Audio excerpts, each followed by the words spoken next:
Alright. Hopefully that will distract the baby for a little while. So. Lost my train of thought. Let's go out of town.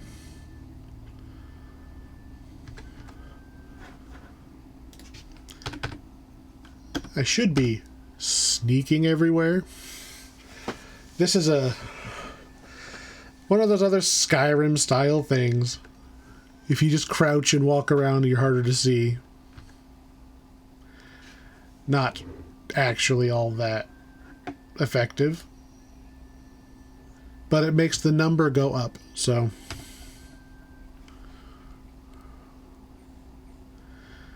The forest.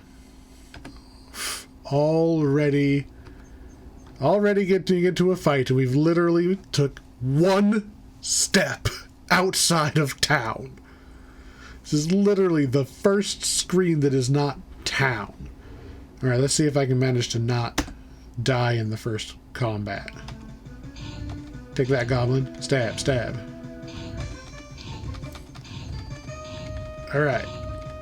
My numpad is apparently working. Goblins do carry treasure. 6. So killing that one guy is worth about what you would get for working for hours at the stable. So once your players are feeling a little loose, they want to go fight, maybe don't ambush them with a goblin the second they get out of town. But yeah, the players can absolutely start wandering the forest whenever they feel comfortable. And like I mentioned before, the whole forest is a big old grid, very easy to keep track of. Let's get back into our very unhelpful sneak mode.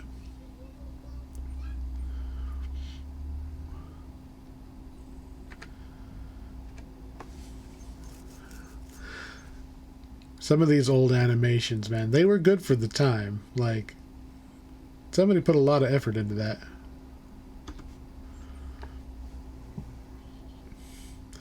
We've got a lake. We'll just sit here and kind of squat by the lake, I guess.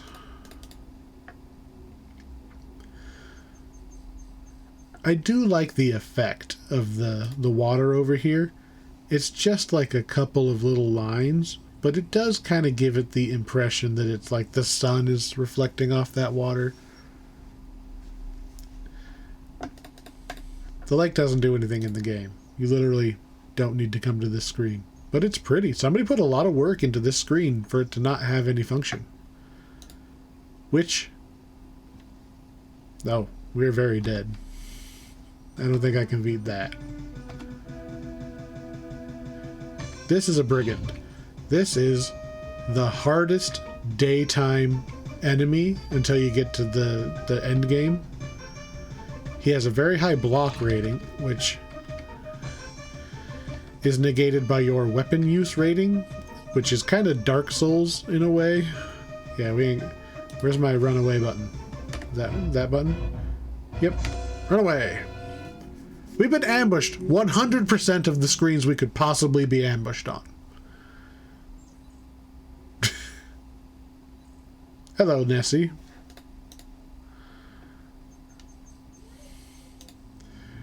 It's just an Easter egg. This game is full of random jokes. Anyway.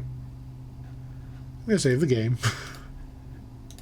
And we're going to try not to get ambushed one screen away. Hey, we made some progress. So. Very close to town. So, very possible that it's something they find very early on. Also, if they go to the lake, they can see the waterfall. So it kind of doubles the chances that the players go, oh, well, let's go to the waterfall.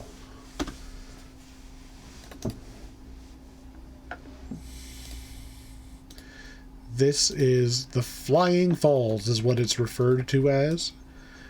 It's not given a hint to its location in town. I would probably make a bigger deal of it when you talk to the sheriff, because he's most likely the one giving you directions. I would say the sheriff at least says the lake is straight south from town. So they walk out of town, they go straight south, there's the lake, and tell them you can see a sparkling waterfall not too far away. And they go, oh, let's just go to the waterfall. Now, those of you who have played video games in the past have probably already noticed this distinctly door-shaped rock right here. That's not the puzzle. The puzzle is how you get up there. There's only two solutions this time, though. The fighter, I don't know how he's supposed to get up there other than try to brute force his way up and get lucky. Which he does. The thief tries to climb the rocks until you happen to magically come across the right solution. And magic is the solution to all of the wizard's problems. It's just a matter of learning which spell. The wizard, I love the wizard class.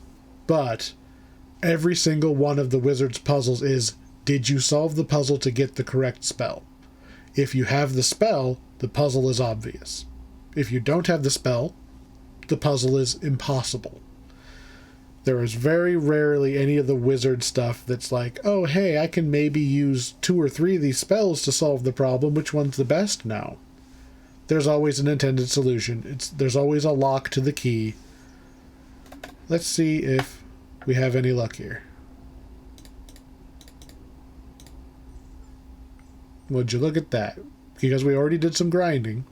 That was almost too easy, just like climbing a ladder.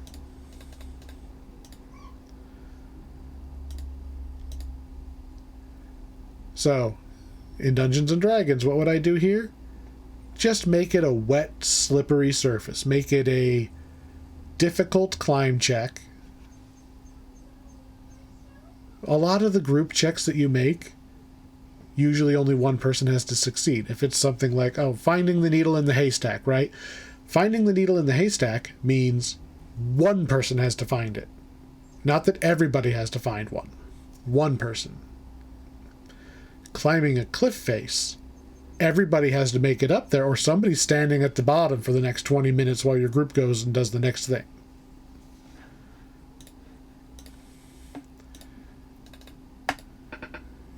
You can knock on the somewhat disguised door, and I would absolutely do this.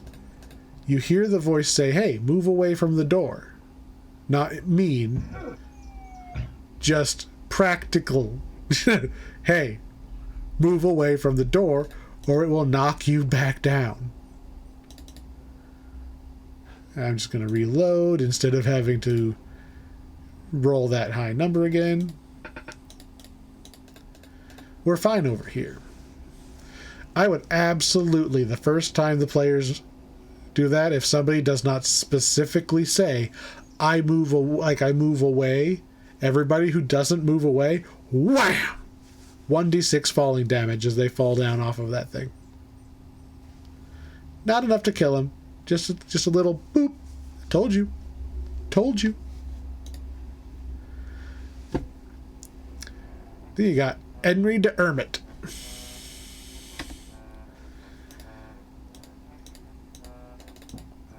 Henry the Hermit is one of the only safe places to rest at night. So if you get locked out of town, you can trade one of your traveling rations and he will let you stay the night.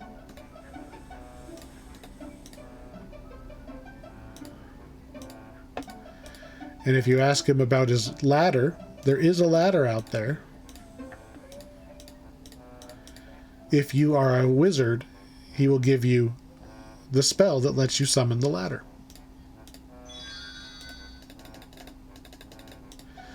Which is our first spell, because we're a thief. He also gives you a very specific, different hint, which I am not going to bother clicking through until I find it. There's another character who has an item he mentions, and he was going to give it to you and goes, I think I left it with Henry. You come here, you ask Henry about it, he goes, I think I left it with somebody else, and you follow the chain. Kind of like a Zelda-style trade quest, only you're just following person to person until you find who actually had the item. And you need the item for the true ending of the game. But you don't need the item to beat the game, which is a fascinating game design decision. There are 3 major problems here. The kids are missing, is number 1. The Bragans have taken over the valley, basically, right? It's dangerous. That's number 2. And 3, there's Baba Yaga, the ogress of Slavic folklore, is here in this valley, is the cause of all the problems. You have to figure out how to drive her away. Break her curse.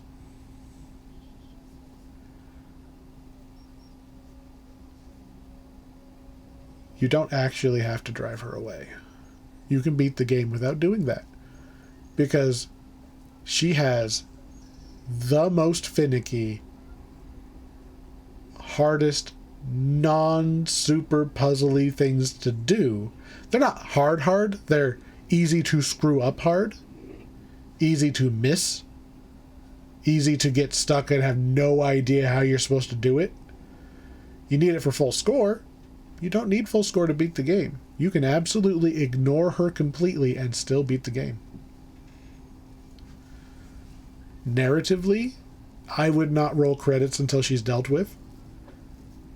What I would do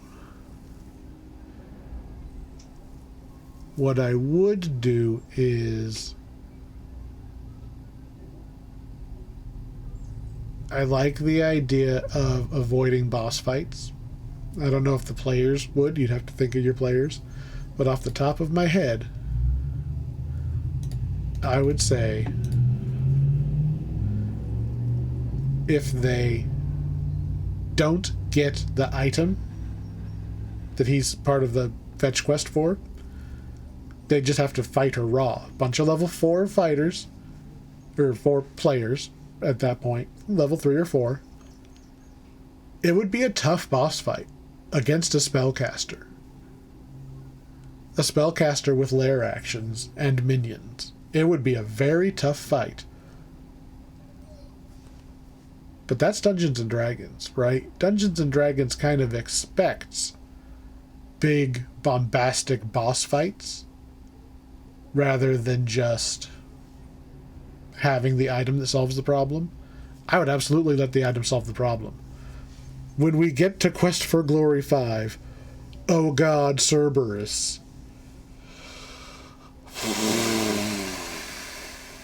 Fuck it, just tell the story now. And then. The intended solution to get past Cerberus, the 3-headed, like, were-dog that blocks the gates of hell. The fighter fights him, the magic user tricks him, and the thief bribes him. And the thief bribes him by bribing each of the 3 heads of Cerberus with a different food. I was not expecting the players to accidentally work their way to that solution. They walk up, and they're asking about how they can get past him. And, it's like, well, yeah, you want to fight or whatever? And then one of them is just like, they went to one of the heads and they asked,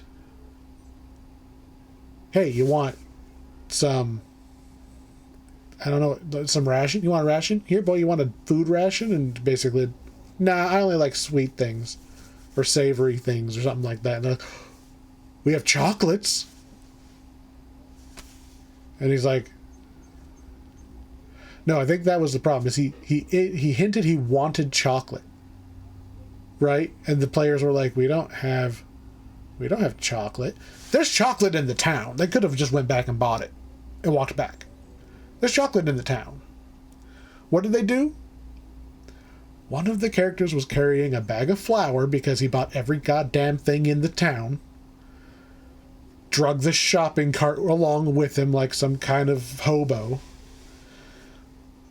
They made a campfire, and they were going to just make food. He had spices, he had cinnamon, he had sugar, he had flour. They used some armor of gleaming, one of those little, like, low-level treasures. It's like, oh, it's just armor that just never gets dirty. They used that as their pan. Because it's basically a non-stick cooking pan. That's what like a breastplate armor of gleaming would be. It's a non-stick cooking pan. They made an elephant ear. And I was like, okay. It's not chocolate, but I have to let that slide. I have to let that work. But that's only one of the heads, right? And one of the other players was like, I have a pizza, and it's like, really? A pizza. That actually is that is the second solution. That actually is the second thing that the second head of Cerberus wants. But the last one, there was no way they were going to get the last one. And then Irix looks at his character sheet and goes, "You want a euro?" Of all the stupid things to just be carrying around, he had a euro. Or a gyro if you're from America. And that is, from the game, is literally the third thing you bribe Cerberus with, and then it walks away happy because you gave all three heads food they wanted.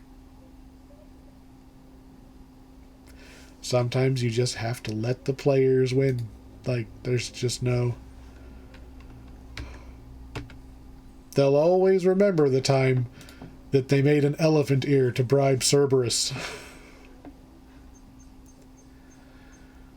Alright, let's get back into sneak mode. Oh. Okay, we need to turn the game speed up. Because sneaking is slow. He'll wiggle his butt faster. Great. As a demonstration of the magic. Boom, there's the ladder. I really like the trigger spell. I think the trigger spell should be incorporated into Dungeons & Dragons. It activates an existing spell. This is the spell that that tells other spells to go off. And there's already technology in Dungeons & Dragons for this, because Dispel Magic specifically turns off spells that are ongoing. Why don't we have a spell that just turns on spells that are ongoing? And that's what Trigger is. Trigger turns on something. That ladder is enchanted to make itself invisible so the brigands don't get up. See? It's invisible again.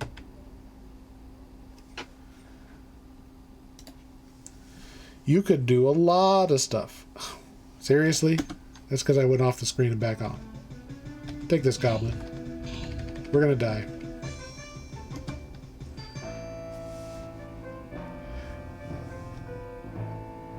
Future games fixed this, but if you get too tired, you just die. You just die. Now I need to go back in here and get the spell again. Dang it. Anyway. For our purposes. Just a little bit of general D&D advice. If the players come up with something cool, figure out a way to make it work. It might not be the right answer or the answer you had in mind, but let's see. Ladder, that was how I get into it.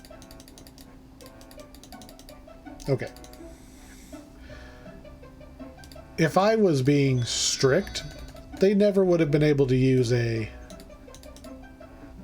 elephant ear that they made on the spot to get past that puzzle. The answer was to go back and get chocolates, but their answer was better.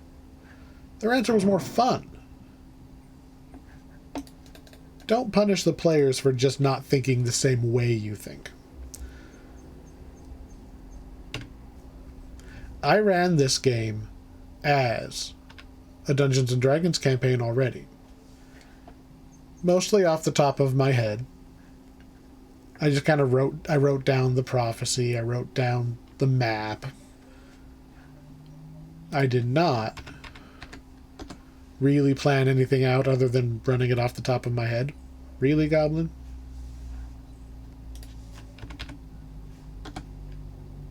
Never take me alive. Because I'm going to die way before I get there.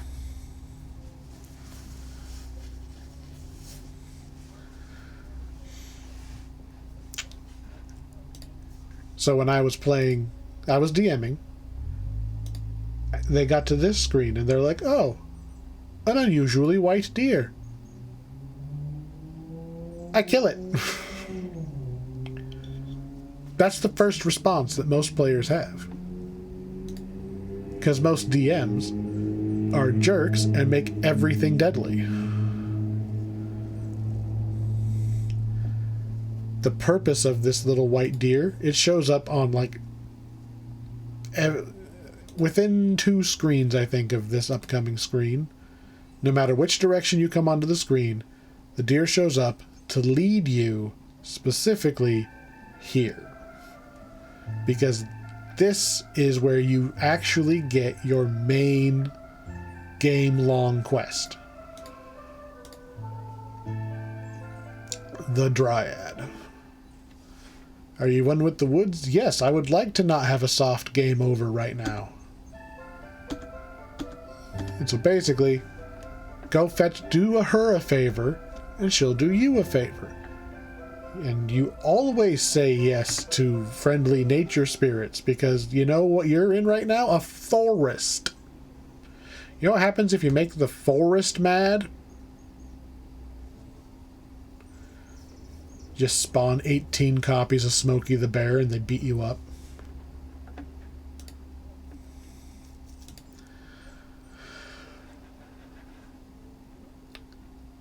Anybody familiar with the old fairy tales knows this is a fairy ring.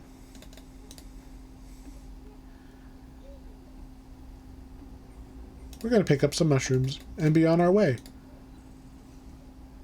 This is a real thing, like not the rocks. Mushrooms really do grow in circles. Not all of them, obviously, but like in Britain, where a lot of our fairy tales come from, the mushrooms really do grow in circles. Because it's actually one seed starts in the middle or something, and then stretches out equally in all directions, and then comes up. So all of these mushrooms are actually connected by roots under the ground, and you can find all the roots going right back to the middle. It's not that it's like one plant, but they're all coming from the same spore. That's why they grow in circles, because they went equally in every direction, and that's how a circle works. It's a radius. Any radius in every direction draws a circle.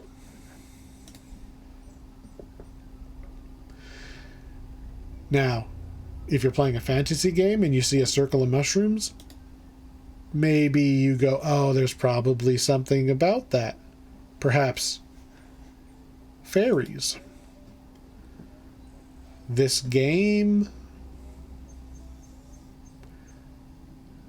technically, the shopkeeper says that she's half fairy, but I don't believe anybody in the game gives you a hint that there are fairies there.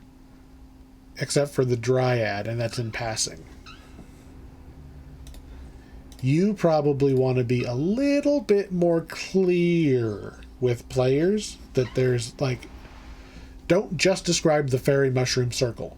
Also say that there's like the rocks all also set up in kind of I would say even like in kind of a little miniature amphitheater setting. Make it obvious it was not natural. Make it obvious something is here. Because that spot's important, and you don't want your players to forget about it.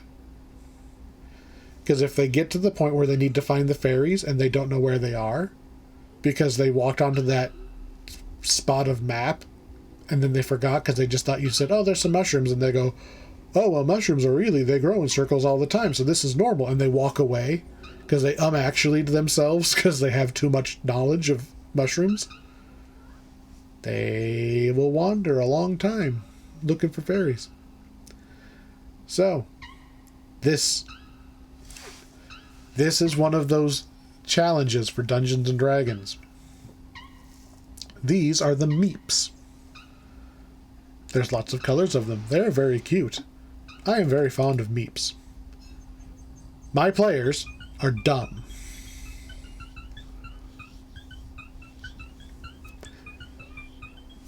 Before I even do anything on the screen, okay?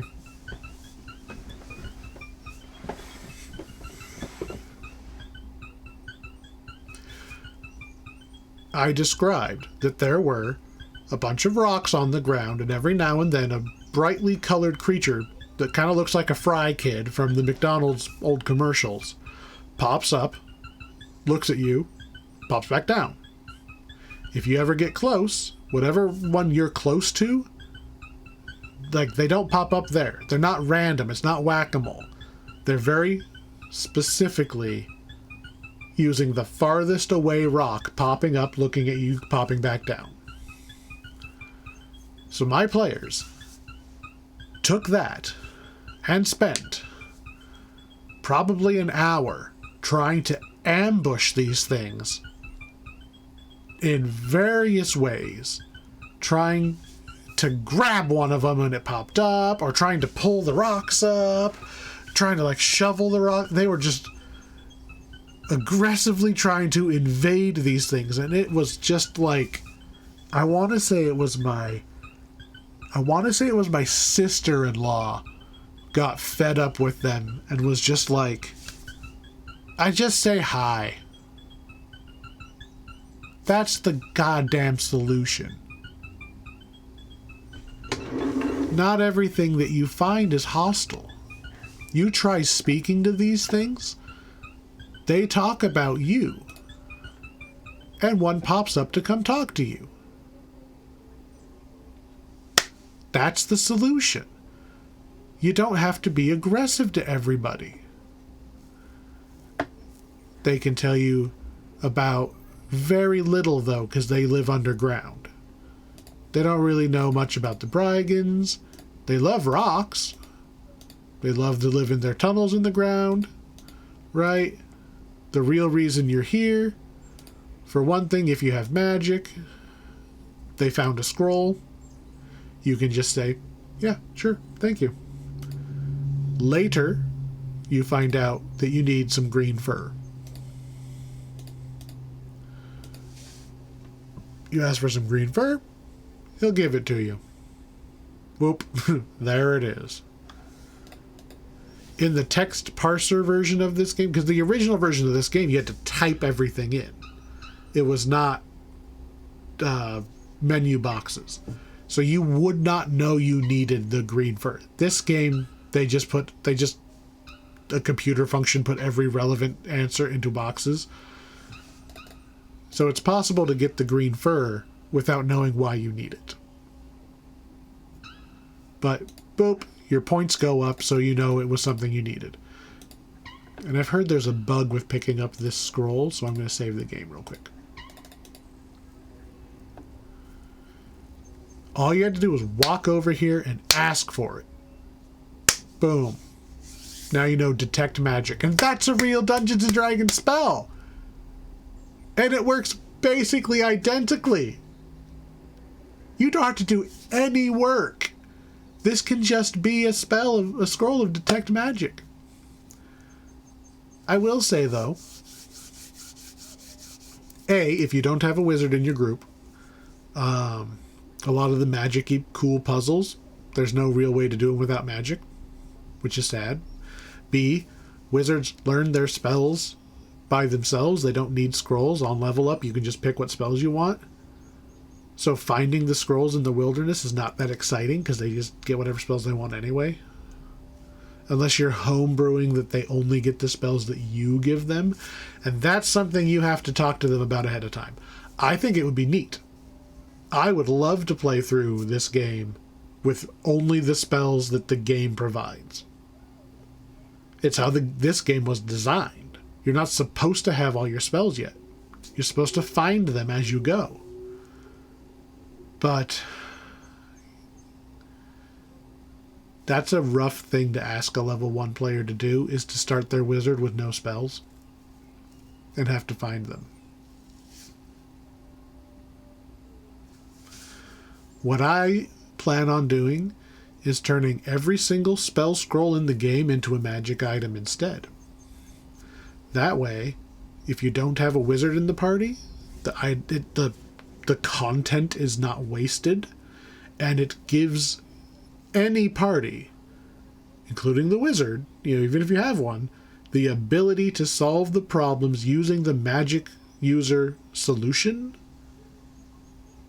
even if without burning your spell slots or anything like that. So this, I would make maybe just a ring, just a nice little boop boop boop, detect magic, I don't know, 2 or 3 times a day. You have to pick. Maybe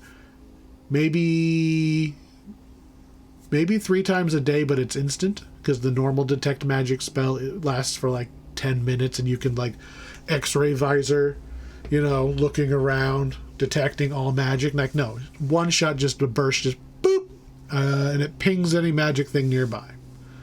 This is how the wizard is supposed to find out there's a ladder to get up to the hermit. You go boop, and it outlines the ladder, and you go, ah, and then when you click the hand icon on that spot, you can climb up. All right, let's see if we can get out of here. Okay. We made it off of the screen. The bug that I was worried about, I've seen, once you pick the scroll up, sometimes you get stuck. It won't transition off that screen. You're supposed to be sneaking. There's a lot of pretty forest. This is a hilarious screen. This is the Goblin Training Grounds. You don't tell your players that ahead of time. Every time you walk on this screen, you are attacked by goblins. They are exactly as stealthy as you think they are. This is where, in game, this is where you grind your combat stats, because it just infinite respawn goblins. Goblins are not that strong, but it keeps throwing more and more and more and more of them at you until it maxes out, and you can grind money super fast if you can survive the fights. So for the fighter, you spend a couple days just pumping your iron into the goblins. That's not a Dungeons and Dragons thing. There's no reason to risk your life over and over again for small amounts of money. So if we're going to translate this into Dungeons and Dragons, what are we going to do? Top of my head, I'd like there to be a hidden item here.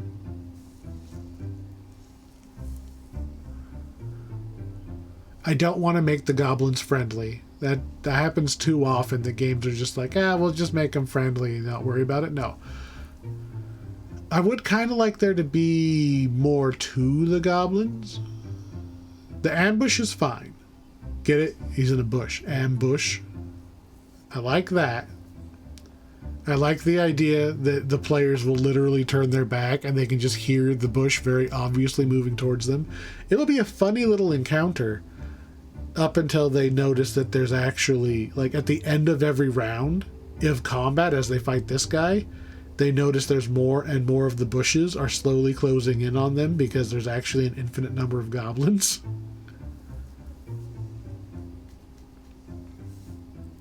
The thing is, in this game, there's no reward other than the stat grind. The stats and the money you get here are the reward. Do you just make this a bunch of cash if they take out a certain number of them? You don't want grind in Dungeons and Dragons. You want all of your fights to be worth something. You want them to be meaningful. Grinding video game style in paper Dungeons and Dragons is torturous. So this is a single fight. In one fight, we need to accomplish an objective. And there is nothing in the game. So I would say we put a pin in this. This is one of those spots that we play through the whole game. And eventually we're going to find something that we need to put somewhere. We're going to have an extra quest item that we don't like how the game originally handled it. And we need to move it. We need to move it somewhere so it's not missable. I know what we could do. Remember that quest item that I said you had to chain from person to person to person to person to person to person? The last person is in the Brigand Fortress, which becomes completely inaccessible after you clear your one and only trip you make it through there in the game. You're not supposed to get in there till the end, so maybe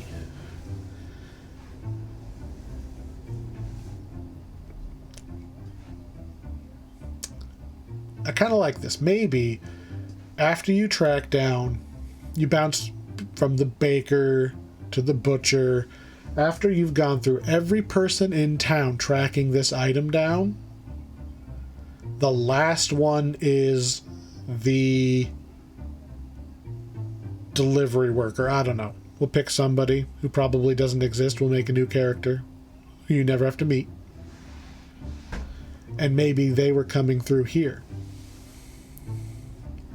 And they get jumped by the goblins after you start looking for the item.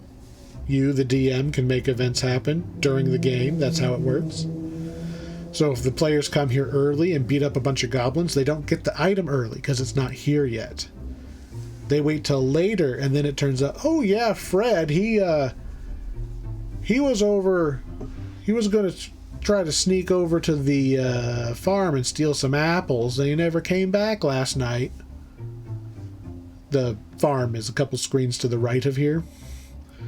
And the players can look at their map and go, well, he was going to go from here to, oh, he passed through the goblin training grounds. And then the players can come back. If it's near the end of the game, now you can throw a lot more goblins at them. Here's your big horde fight. The goblins can all still stay weak. 1 or 2 HP each, whatever. Just lots of them. Let the players mow them down. And then they can get the item and move on. We are going to run. Because we still have no HP. Or we have no stamina.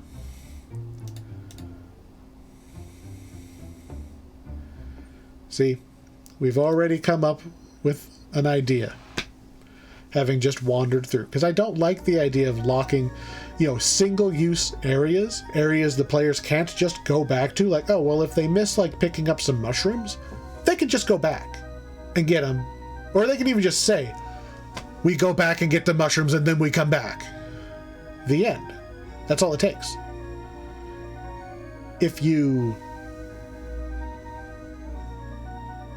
forget something in an area you can't go back to, the game is broken. You can't win. That happens in this game. That is why you don't have to beat Baba Yaga to finish the game. You can accidentally leave the item in the Brigand Fortress and not be able to beat it, or not be able to go back. That's how it works. I don't like that. Easy change. Boom, done. Maybe we'll change it again if we get an even better idea.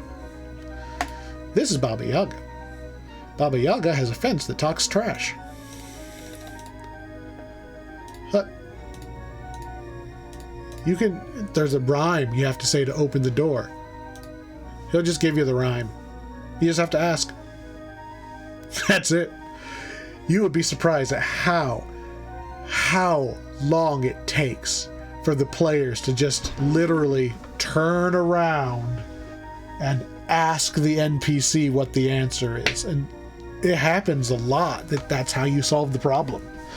Communication actually in the later games they add communication as an actual skill on your character sheet. It just is. So this guy's deal is he doesn't have glowing eyes because his job is just to make the fence go up and down. All of these other guys have glowing eyes because they're the lookouts, and he's jealous. We bring him some glowing eyes, he'll let us in. And he's already told us the rhyme. We could literally walk in. We could just walk in. Not a very good guard.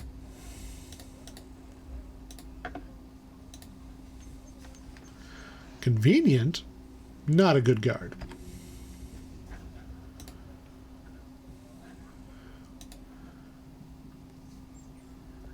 I'm going to take a pause right here. When I have the players walking through the empty screens, because this is a game about exploration, right? You're supposed to explore the forest, find all the cool stuff. You're probably still level 1. You don't have any combat stats. You're running away from more than one goblin at a time. This is something that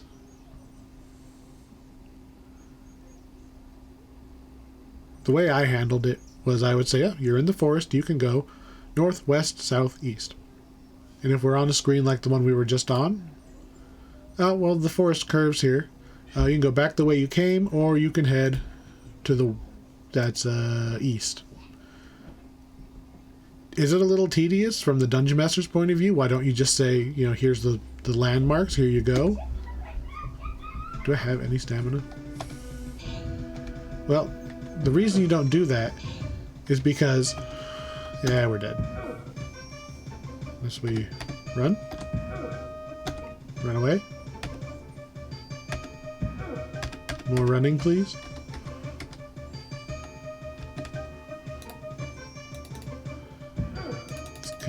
More running, please. It worked earlier.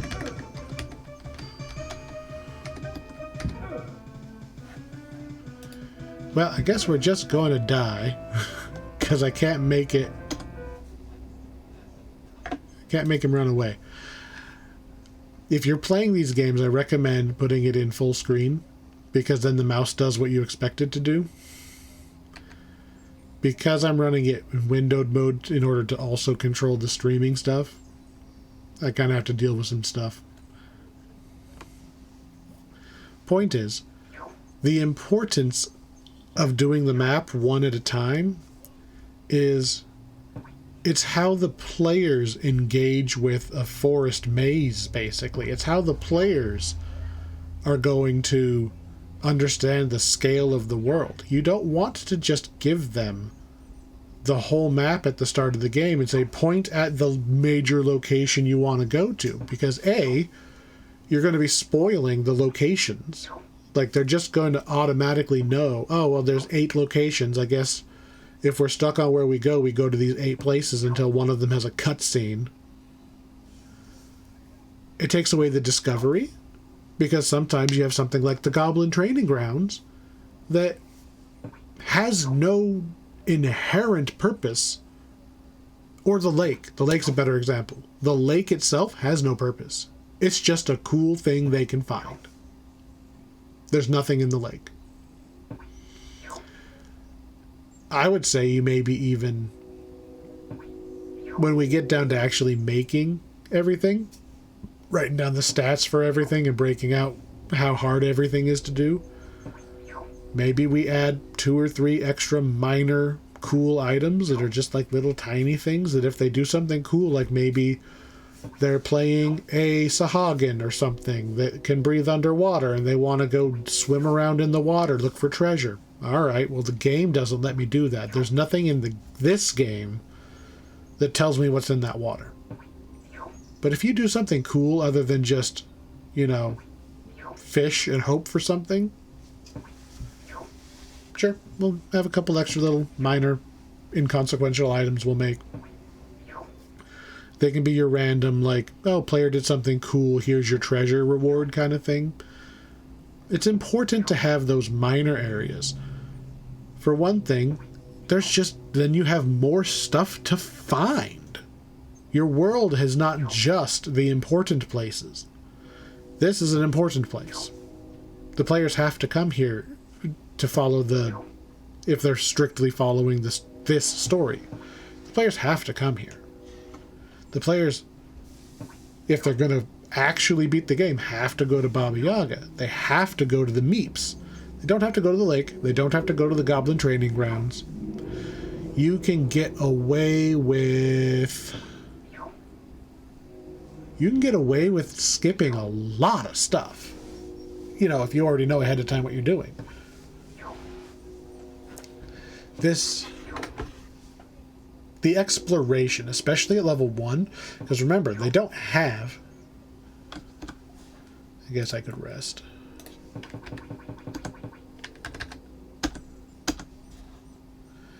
The exploration is part of Dungeons and Dragons. There is no dungeon to explore in this game. The forest is the dungeon. Treat it as such. Imagine your level 1 starter dungeon that they put in every other D&D book. It's got a dozen rooms. It's got a monster in every other room. It's got a few traps, right? Because you're really just breaking people in. That's what this forest is. The forest is a dungeon. It just has a safe little town smack in the middle. And it has interesting stuff. It's a dungeon. It's just an outside dungeon. Let them explore the forest as if it was a dungeon. And not only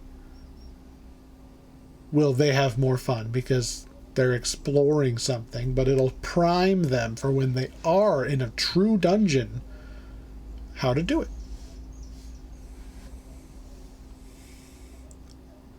There's lots of cool stuff to explore, and you don't have to limit yourself to just cave walls. For this game, this is the spore-spitting spirea. This is an endangered plant. This is what the Dryad wanted us to go do. The Dryad wants that seed. The Dryad wants to take the seed and go spread it out so that it will grow in more spots. Your challenge is to get that seed. Do not kill the plants.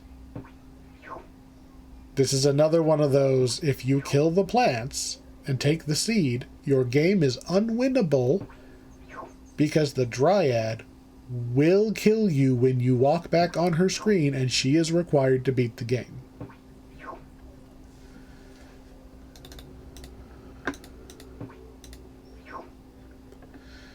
I believe that the thief solution...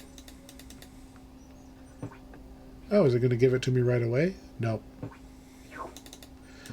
The thief is the best climber. The thief climbs up and just sticks his hand over the thing and catches it when it comes by. The magic user uses mage hand, but it's hard. This is like the highest stat requirement for... There we go. I should have saved. There we go. There we go. This is the highest stat requirement for the wizard. Getting the mage hand just right, you literally have to roll a natural 20 to get your mage hand to catch it in midair. They made it the hardest thing for the magic user to do. Just, I don't know why, just to slow down the magic user. This is the hardest thing. I want to say the fighter just climbs up here. No, the fighter has to throw a rock. Ha! The fighter has to throw a rock to intercept in midair. Because throwing is one of the fighter skills that you never use as a fighter. You don't... That's a mismatch in my opinion. The thief has it easy because you've already leveled up climbing from doing other stuff. I mean, let's take a look. Now my climbing's 37. Remember, it only goes to 100. Plus we've got strength and all this other stuff up. We got weapon use up. We got a little stealth from the 4 seconds at a time. I'm in stealth mode. Speaking of which. Thief has the easiest time with that. By a lot. So, our challenge for turning this into Dungeons & Dragons is actually... How do we handle the players harming the flowers? Do we let it happen? And just change that the Dryad doesn't kill them? Do we change it so that the Dryad polymorphs them into something obnoxious for a period of time until they atone? Something that we got to think about, because, like I mentioned earlier, Sierra did not care about making you lose. That just meant you had to start the game over again. You can literally speedrun this game in under a minute. The world record is literally less than a minute. If you... it's crazy. But realistically, knowing where everything is, you could casually speedrun this game under half an hour now. With all of the... You watch somebody else do it once and mimic what they do, this game is very fast. It only takes a while if you're trying to do the puzzles yourself. The point is, Sierra games, they like to kill you. How do we handle that? How do we punish the players for harming the plant? I don't know why, but the Marlboro from Final Fantasy just came to mind. I like it. If the players harm the plant, which you should remember when we actually write these things down, have the Dryad specifically tell them not to harm the plant, or else. And maybe instead of the Dryad punishing them, instead, the plants stand up, and now they're fighting. I think the D&D has a plant monster you could just steal the stat block. There's like a corpse flower. It's probably too high a level for level 1, but the players pick the fight, right? There's this line. If the players pick a fight with something that they could have, if they should have avoided the fight, and they went out of their way to harm the thing and start a fight, that's different. These plants are completely non-aggressive unless you hit them. So I'm thinking either Marlboro corpse flower type impromptu fight, after which they can then take the seed, or do we just go the trap route? Do we just make them, if they're threatened, they just spit out a bunch of spores, and the players are poisoned or paralyzed, or pick your Pokemon status effect from a hat until they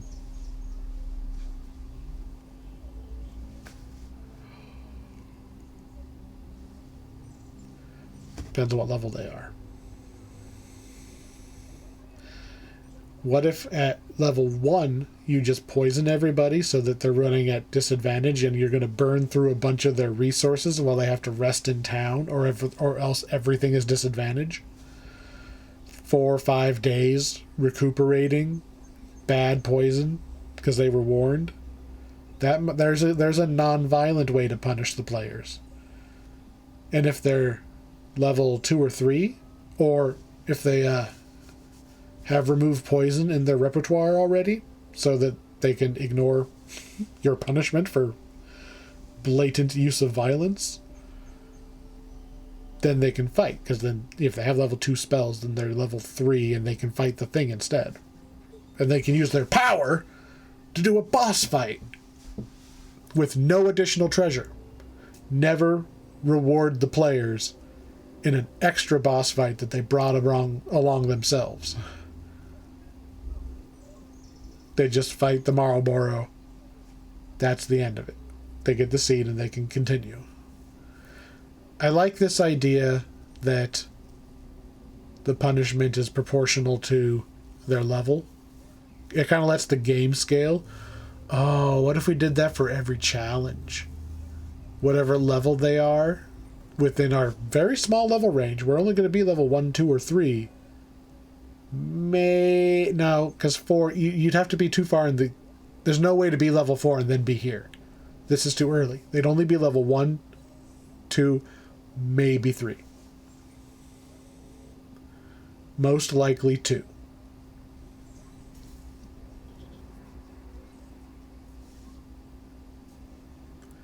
I think You know, and we've got time to think. Maybe we come up with something better.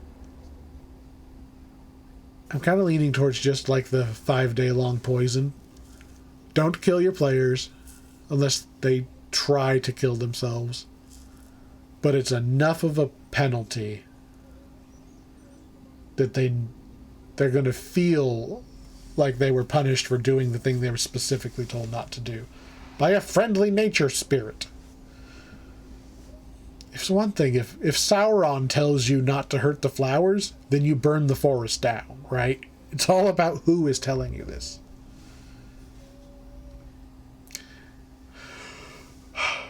It's worth mentioning, I, of course, already know all the answers. So, from my point of view, it's obvious you don't harm the flowers because I know the game kills you, right? Sometimes we're going to have to take a step back and remind ourselves the players don't already know all the answers. If you as the dungeon master forgot to mention don't harm the flowers and they just come and uproot the plant, or they tug on it, or even like, yeah, what if they just tug on it? What if they're not mean to the plant? What if they just grab onto the plant's roots and use that to climb up? Is that harming the plant? The poison's the better idea. AoE poison, the severity of which is on a scale of, say, 1 day to 4 days by default, with the duration proportional to how mean they were to the plant. If they accidentally hurt the plant, or they do something they didn't think would hurt the plant because they're dumb and don't realize that hurts plants, shorter duration. If they stab the plant, long duration. There we go. That's how we should do that.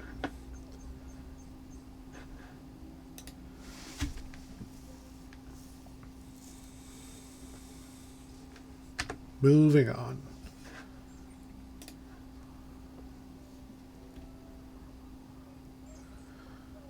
Some more forest. I'm starting to see a little bit of our colors starting to go wacky. Thing about this game in particular, there is a memory leak, which I don't know if DOSBox fixed. There's a couple of screens that just the colors stop working if the game's been open for more than an hour. And it'll just mess with your colors for the rest of the session. You fix it by just turning it off or turning it back on, but it is wild when it happens. This is the best place to sleep in the game.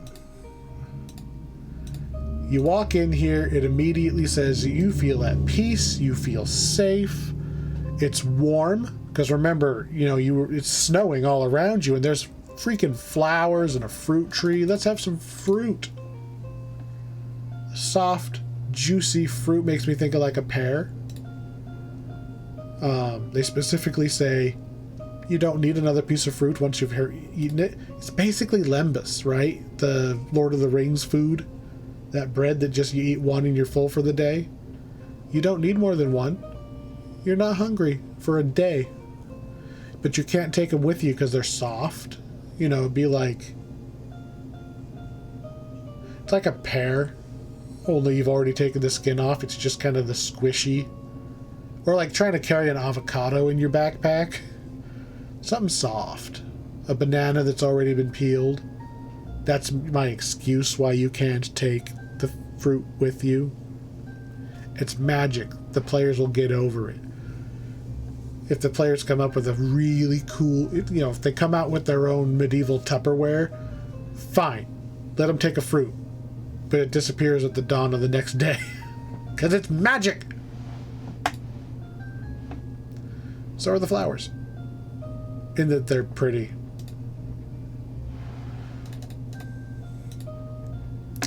There's also a conspicuous stone.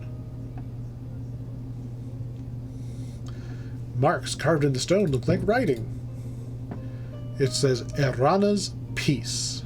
And there's some runes on the side. Here's a funny thing about this video game, right? They say runes on the side. You can sit here forever. It'll never give you those runes on the side. Except for right there, it finally did it. You're supposed to click on literally the side of the rock, and it'll read them. If thy will is magic, so shall I share. Open this stone and claim what is there. A riddle for the magic user. Obviously, if we detect magic, everything is magic.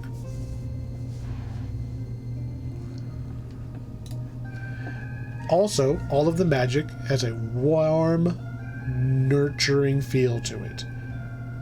Every time in this series that you run into anything that was put in place by Arana, it's all supposed to give you the impression of peace and friendliness and love. You know, she's basically the good witch.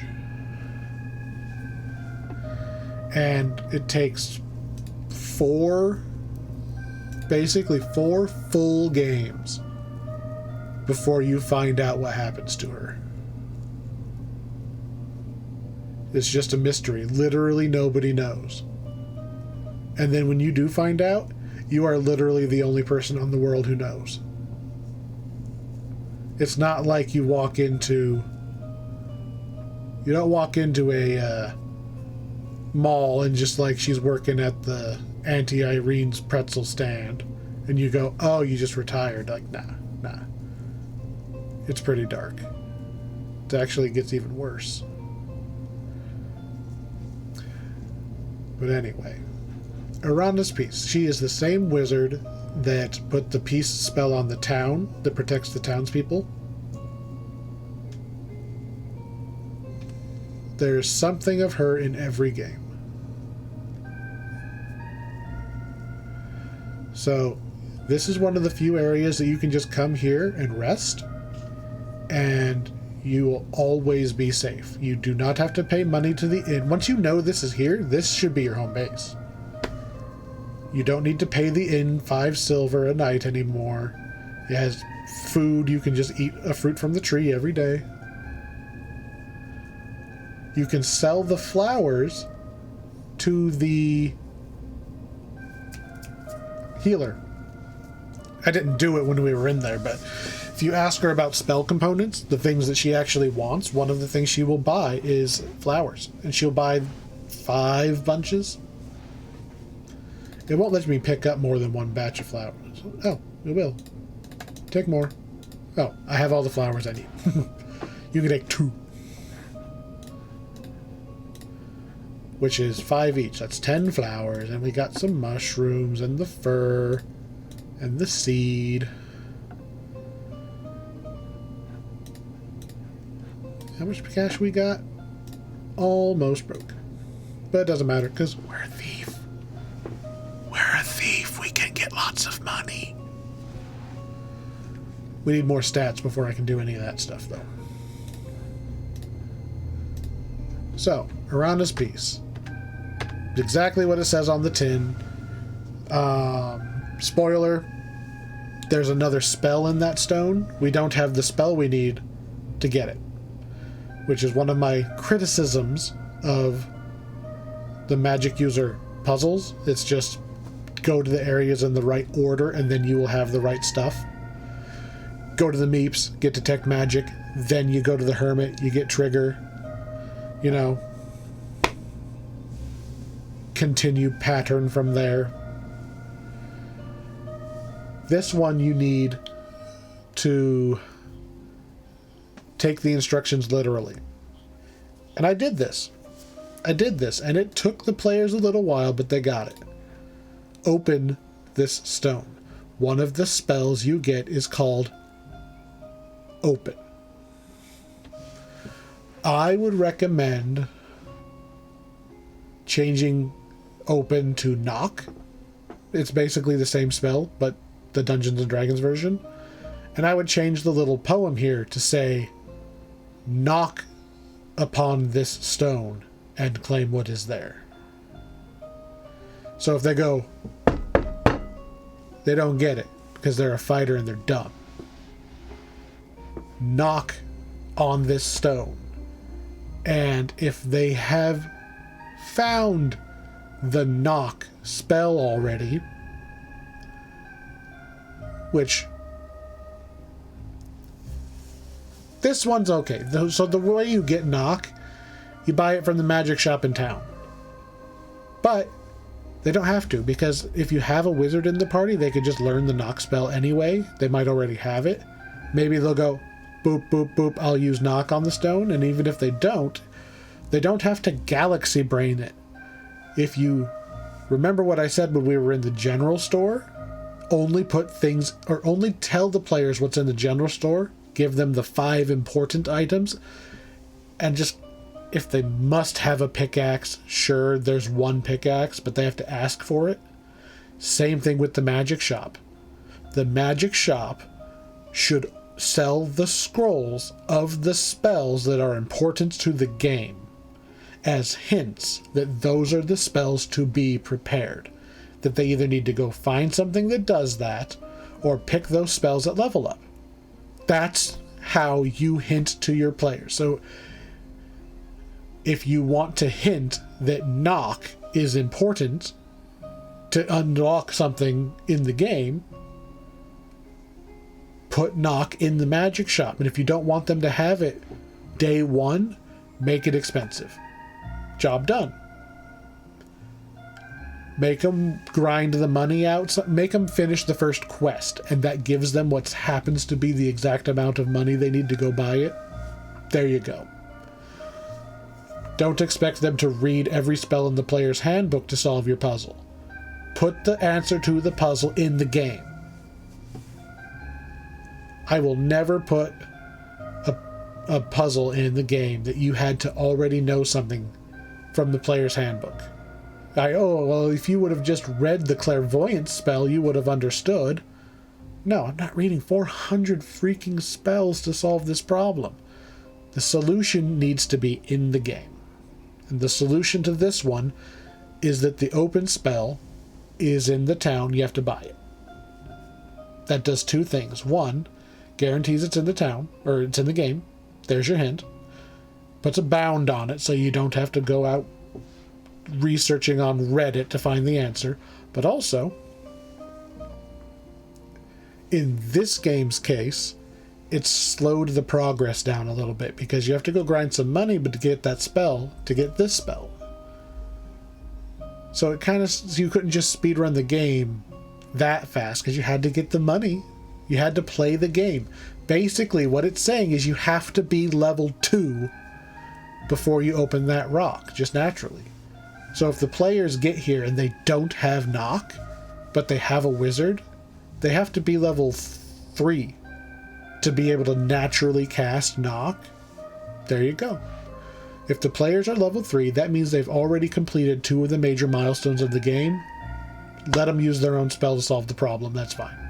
It's a minor thing. It does not require it for the game. Let them just use their spell for it. If they get here at level 1, make them go get it from the town. Then they can get the thing and use it to get to level 3.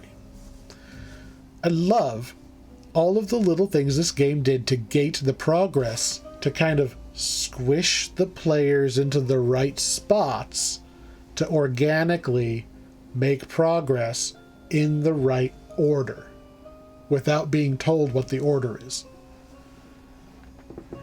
They can think about this puzzle even without having the solution. They can start thinking about it now and solve it later.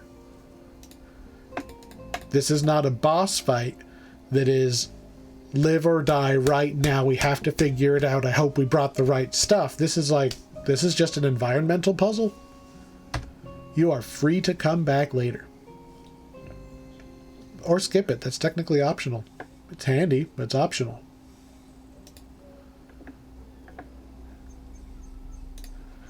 I really don't think I'm going to be able to pull this off.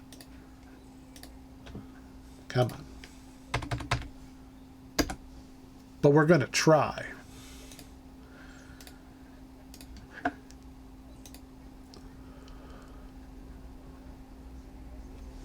There's a cave.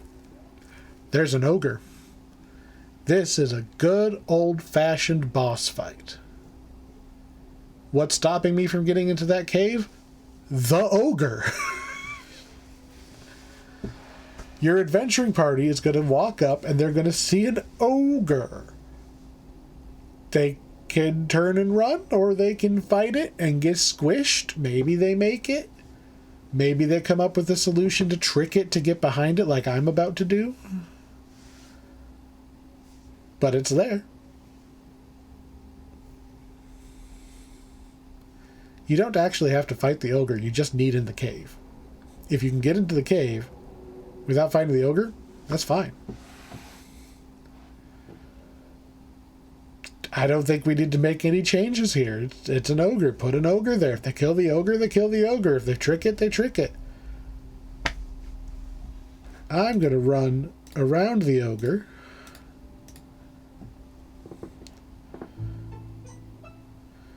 The ogre does not follow you into the cave.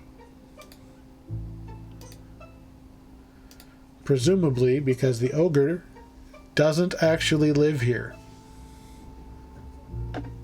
Hey, look, a bear. Calm down, Smokey. I'm going to make this a separate save in case I can't get back out. Oh, cave. So, here's another one of those issues with murder hobos, right? You need, when you describe this room, you need to remember to say, there's a big brown bear and it's been chained to the wall. If you do not say it is chained to the wall, the players are going to roll initiative and think that you just threw a monster at them to fight. And they're going to get a little grumpy because they just fought that thing outside. If you say it's chained to the wall, like it's you can see it on the screen. You can see that it's chained. That changes everything the second you say that. Like, it's chained to the wall.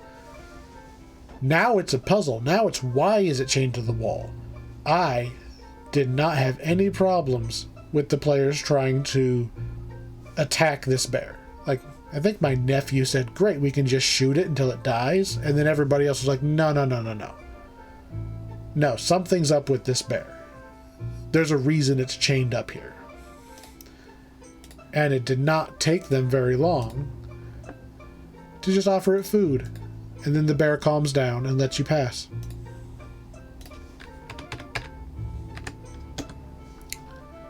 We do some sneakity sneak.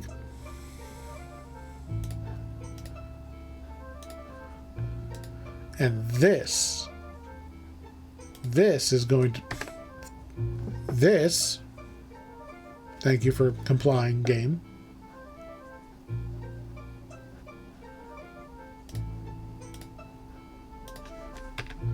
Why would they take me out of sneak mode?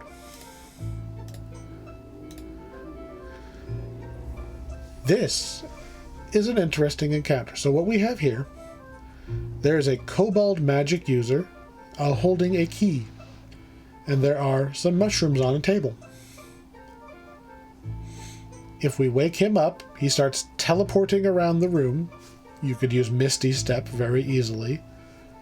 Hucking spells at you. He is actually using the equivalent of Magic Missile in this game. Do not have him use Magic Missile in your Dungeons & Dragons game. You will kill your party. Instead, have him use one of the other cantrips, like Scorching Ray or Firebolt. Just use some wizard cantrips. And then Misty Step as a bonus action every round. That's how he runs. He's going to bonus action Misty Step to maximum range within this cave and shoot. That's what he's going to do every round. Or you can sneak. I don't think if my sneaking is going to actually be sufficient. We got pretty close, so I'm going to save again.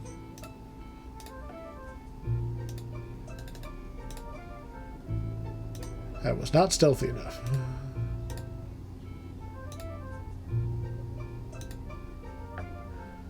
We are right up on him. Uh-oh.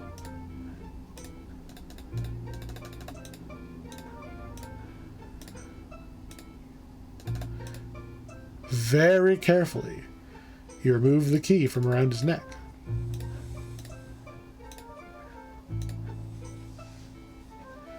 If your stealth is too low, I think you also like slip or you kick a pebble or something and it wakes him up. You'll notice I did that 4 times or so. Reason being,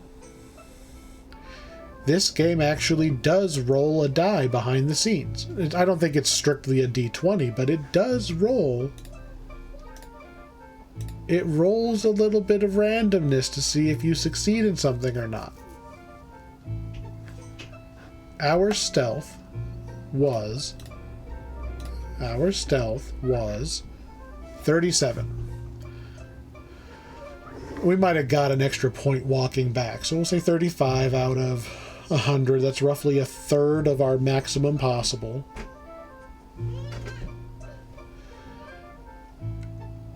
So yeah, that's... I would say... probably ballparking probably a 10 DC to stealth around the room in general. Because it is asleep. And it has 2 guards, so it's not really staying awake on purpose. So easy. I'm going to say easy to sneak around the room. Stealing the key, harder, right? Stealing the key, you're looking at, I don't really want to get too deep into numbers, but probably like a 15 or something, sleight of hand, in order to steal the key. Hard. But when the solution to the puzzle is...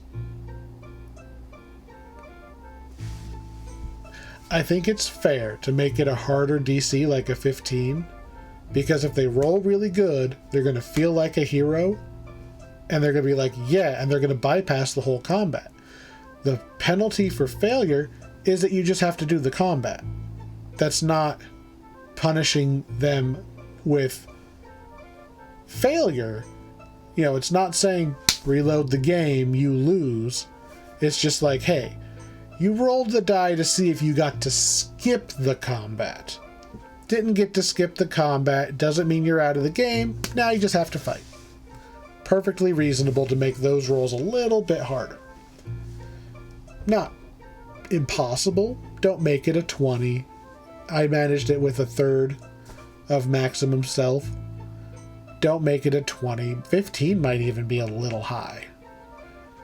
Well, when we actually start writing down the numbers, we will go and look at what a level 1, 2, and 3 character actually has, so we know what our success rates are looking like. But for right now, one third of maximum is enough to steal that key. Oh, and are we starting to get... We're getting a little bit more of our colors getting messed up. So, the key is the key to the bear. If your thief tries to pick this lock, tell them that every time they successfully manage to pick the lock, it like relocks itself, or the tumblers are just moving around in place. Make it clear it's a magic lock, and that it's not their fault that they're failing. It's a magic lock and needs the magic key. The players are probably going to call bullshit, because they're like, oh, why even be a thief if I can't unlock everything? You can't. You can't unlock everything. That's not how locks work. You can't unlock a deadbolt. Not deadbolt, I forget what it's called. We just put the board on the other side of the door. It's just the 2x4 holding the door shut. A lockpick ain't gonna fix that anyway.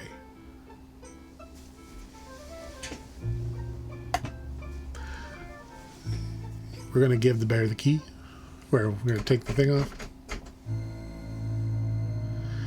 And we have the Baronet. How long has he been there?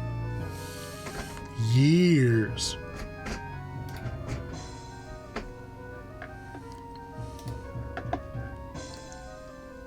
Years he was there. But you just saved one of the two kids, and all we did was sneak in, steal the key, sneak out.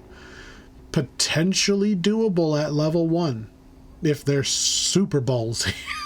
Oh, super ballsy. This should not be your level 1 to level 2 milestone. This is likely your level 2 to 3 milestone, though. Do I have a good level 1 milestone yet? No, we're going to pick something at some point. Maybe it's just once they've looked through the whole town, talked to everybody, and successfully spent a night in town without murdering anybody or dying or running out of money. Level 2, just you made it here. Here's level 2. See you next week. This, I think, is a good milestone. This is an achievement. You saved one of those two kids. This is a good one. Now the question is, can I get out of this cave?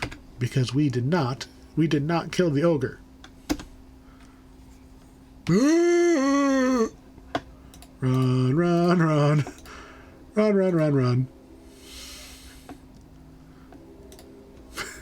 Thief. Oh, cheatar. Cheatar.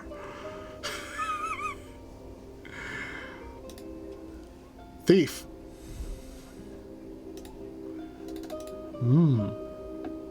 Fruit. Yep, don't even care. We are going to sleep all night among the fragrant flowers.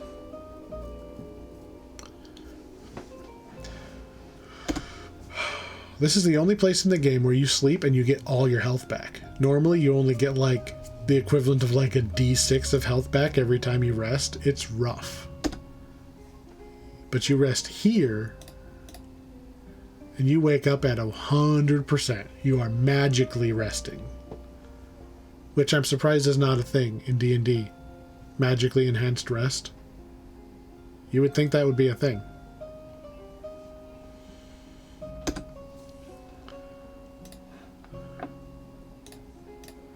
All right. Thief.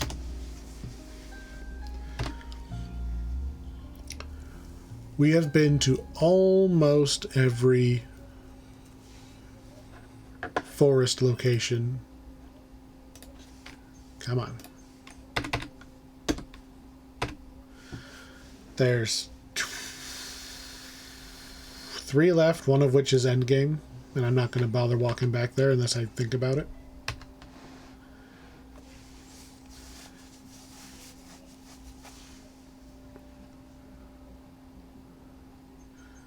So, if you are sneaking through the forest, this is the equivalent of moving carefully, like maybe once the players already have their map drawn, and they want to just go from point to point, have somebody roll a survival check. Or a stealth check. And if it's high enough, you avoid all the encounters. That's what happens in this game. If your stealth is high enough, you do not have random monsters attack you. Just gonna crouch in this guy's way.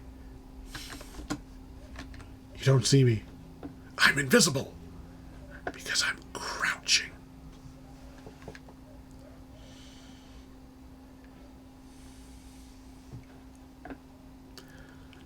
We're not gonna go to the castle yet. The second you go to the castle, they throw a little party for you, and you get a reward for having saved the Baronet. The Baronet is a twerp. He is very arrogant. He's kind of generally a jerk. And is your first clue that not everything befalling the land is magical in nature. We're going to buy some apples. 1, 2, 3, 4, 5, and 1 for me. We're going to get some vegetables. Because I already know the solution to an upcoming puzzle. So we don't have to walk twice. Nobody saw me, as I very stealthily purchased many apples.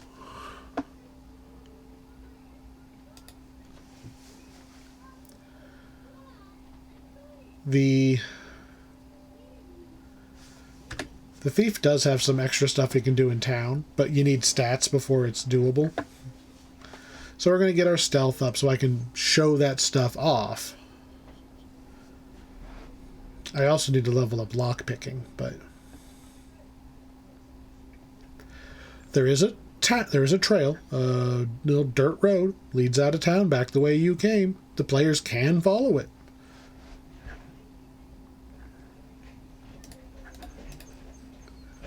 A recent avalanche has sealed off the road.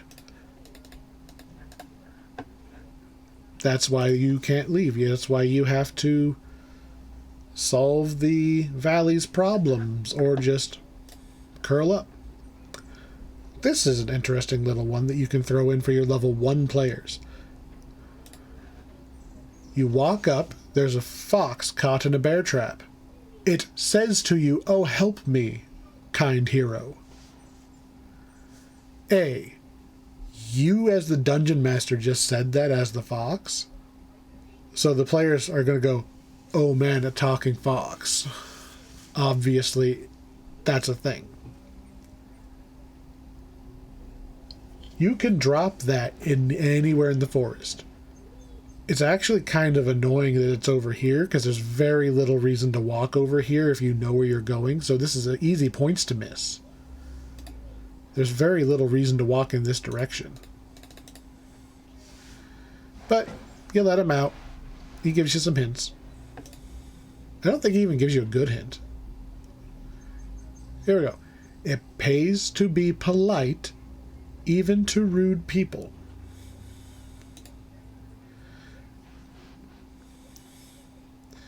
To break the spell on the Baron's daughter, you have to talk to the Dryad.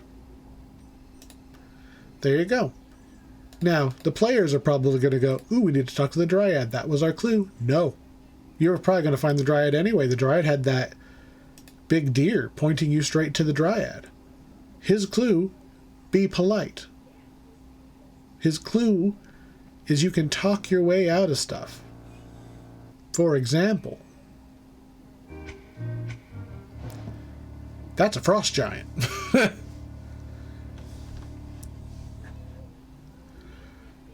That's a lyrical frost giant.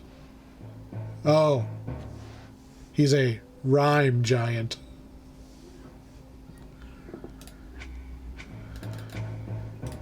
So he says, "Barter with blades clash, or bargain with me." We're going to give him a whole bunch of apples. And then he leaves. But he gives us 1 glowing gem. Do you have to know what that's for when you get it? Nope. Is there any way of knowing he had the glowing gem? I think you can talk to him and he'll tell you what he offers in exchange for food. Obviously, that's what we give to the blind skull to get into Baba Yaga's place. Oh, do I want to go to Zauberberg?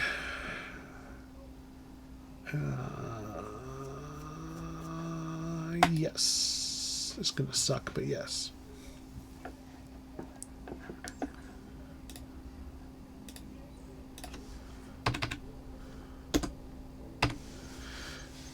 So, we're almost done exploring the entire forest. And I don't mean, oh, we're almost done with the forest, and then there's going to be a dungeon later, and then there's like another forest, and then there's the water temple. No, I mean, we've almost seen every screen of this game. Not joking, we've almost seen them all.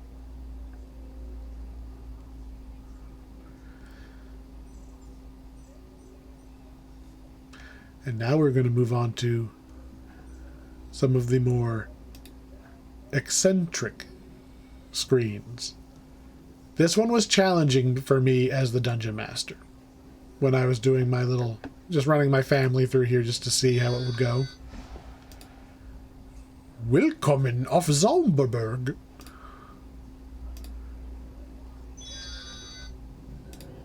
Trespassers will be towed.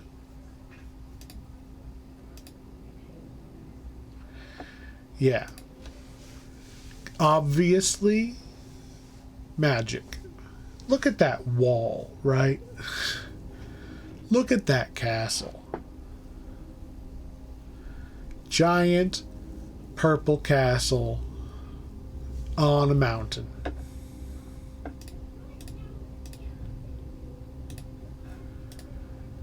And then we get our Monty Python reference. Must answer the questions 3. I would absolutely do the questions 3 thing. If people have not seen Monty Python, they're going to think you're a genius.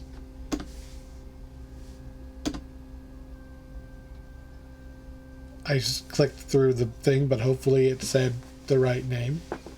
What is your name? What is your quest? And who do you seek here? Now that third question actually has 10 or so different variations. Who do you live here? Ouch. That means you had to know the name of the person here. If you guess wrong, he puts you at the bottom of the mountain. Not a huge penalty, because in a game you just click and you walk up again and you pick a different one. In Dungeons and Dragons, I would roll a Constitution saving throw, or a Constitution check, not a saving throw. A Constitution check every time they walk up this mountain and give them a point of exhaustion under a 10. Every time. So the first time they walk up here, they're like, oh God, that was a long climb. And if they get zooped to the bottom because they didn't know the answer, they're going to go, okay, we are not going to do that again until we know the answer. And then you give a different question the next time they get up top.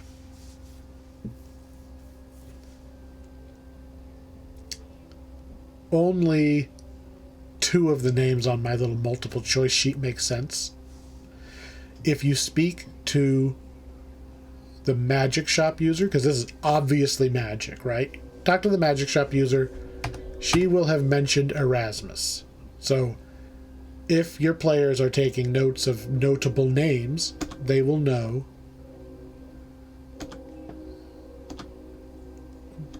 They'll know what name it is, and if they don't, they at least know they need to go find the name.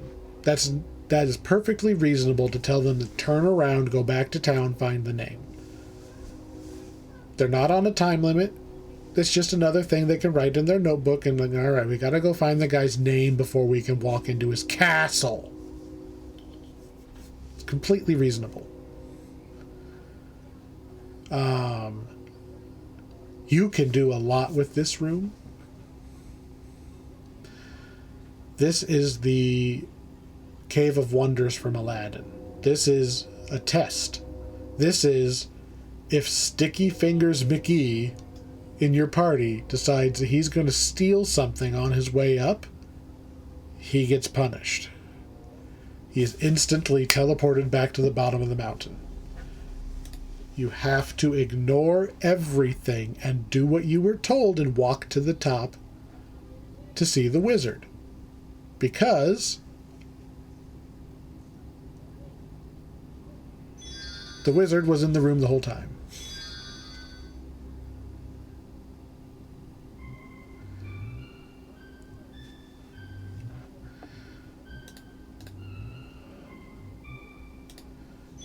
His pet rat, familiar. Where did my game go?